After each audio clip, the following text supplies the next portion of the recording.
Olá, meu nome é Jaron Maia e esse é meu canal sobre o estudo do livro de Mormon. Em um vídeo anterior, que vai estar linkado aqui, eu falei um pouquinho sobre a importância do projeto de crítica textual do livro de Mormon, feito pelo professor Royal Skousen. E eu falei também que esse projeto ele era importante porque, através dele, Royal Skousen ele pôde especular a maneira como o livro de Mormon foi traduzido. E esse é o tema desse vídeo. Quando a gente fala de tradução do livro de Mormon, a gente não está falando de tradução no sentido mais comum da palavra. Joseph Smith não pegou o texto das placas e ficou lendo as placas enquanto Oliver Cowdery ia escrevendo. E aí ele olhava o texto em egípcio reformado e ditava em inglês para Oliver Cowdery, como a gente imagina e como algumas ilustrações fazem a gente pensar. Na verdade, quando Joseph Smith fazia a tradução, isso é que várias testemunhas oculares diziam, ele não olhava diretamente para as placas. As placas estavam presentes na sala, mas normalmente cobertas com um pano. E o que o Joseph olhava era para o Urim Tumim, ou para uma pedra que ele tinha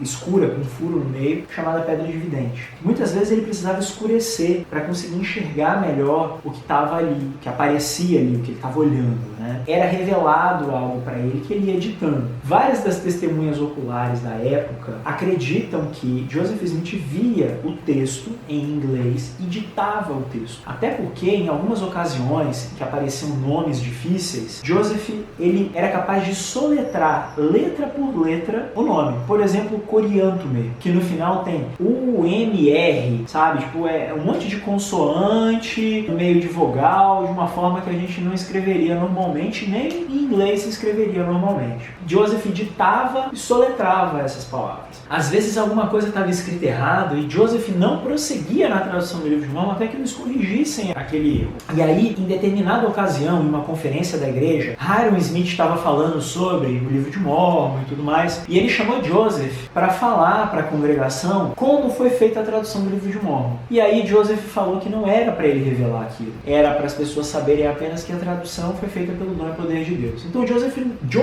que fez a tradução, nunca explicou exatamente como foi o processo de tradução. Mas, além das testemunhas oculares, o estudo dos manuscritos originais do livro de Mormon pelo Royal Skousen trazem algumas ideias pra gente de como isso pode ter acontecido. Então existem três teorias principais. A primeira é a teoria de que Joseph Smith recebia ideias vagas. Então ele lia o texto, ponderava sobre o texto, recebia impressões sobre a ideia geral do texto, perguntava para Deus se isso estava correto e depois de ponderar, Joseph então falava o que ele sentia ser o melhor, o que expressava melhor os sentimentos e a revelação que ele estava recebendo. Outra teoria, quase que oposta a essa, é de que ao invés de ser uma coisa muito solta, muito livre para Joseph, é que Deus ele controlava com mãos de ferro tudo que estava sendo copiado por Oliver Cowdery. E que, já que era Deus que estava guiando o trabalho, erro nenhum podia acontecer, apesar de Joseph e Oliver Cowdery serem homens mortais falhos, mas que Deus não ia permitir que qualquer erro saísse da pena de Oliver Cowdery. E existe uma terceira teoria, que é aquela teoria de que o Senhor ele controlou de forma bem próxima e rígida o processo de tradução, mas levando em consideração que a tradução foi feita por homens mortais falhos. Joseph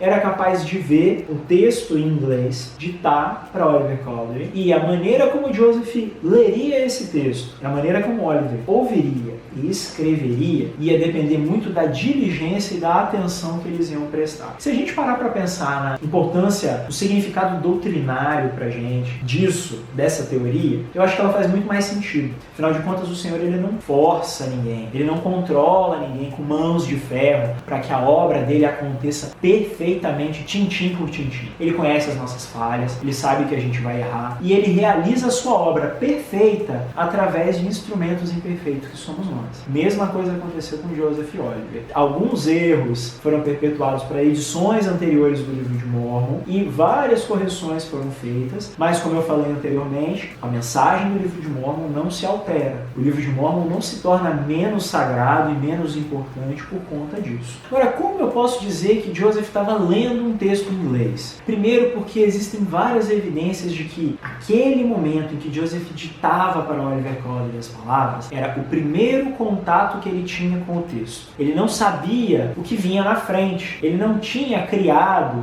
o próximo parágrafo, a próxima página da história. Ele estava descobrindo o relato do livro de Mórmon junto com as outras pessoas que estavam ouvindo ele ditar. Além disso, tem aquela outra evidência que eu já falei, de que haviam hebraísmos, então coisas que Joseph não imaginaria, Joseph não traduziria daquela maneira, mas que foi mostrado para ele daquela forma. E a maneira como Joseph era capaz de ditar, palavra por palavra, tintim por tintim. Aparentemente, esse texto revelado para Joseph, ele tinha um tamanho meio que padrão. Para Joseph seguir adiante, eles tinham que ter terminado de registrar tudo aquilo que estava escrito. Então Joseph ditava para Oliver, Oliver escrevia, lia de volta para Joseph o que foi escrito. Se Joseph dissesse que estava ok, eles passavam para a próxima parte do texto. Se não tivesse ok, eles faziam as correções necessárias e demoravam o tempo necessário para que estivesse de acordo. Então, se estivesse de acordo, aquele texto desaparecia e era revelado para Joseph mais um segmento do texto do livro de Mórmon. Joseph nunca voltava para onde ele tinha parado para continuar o processo de tradução. Então, por exemplo, ele estava ditando,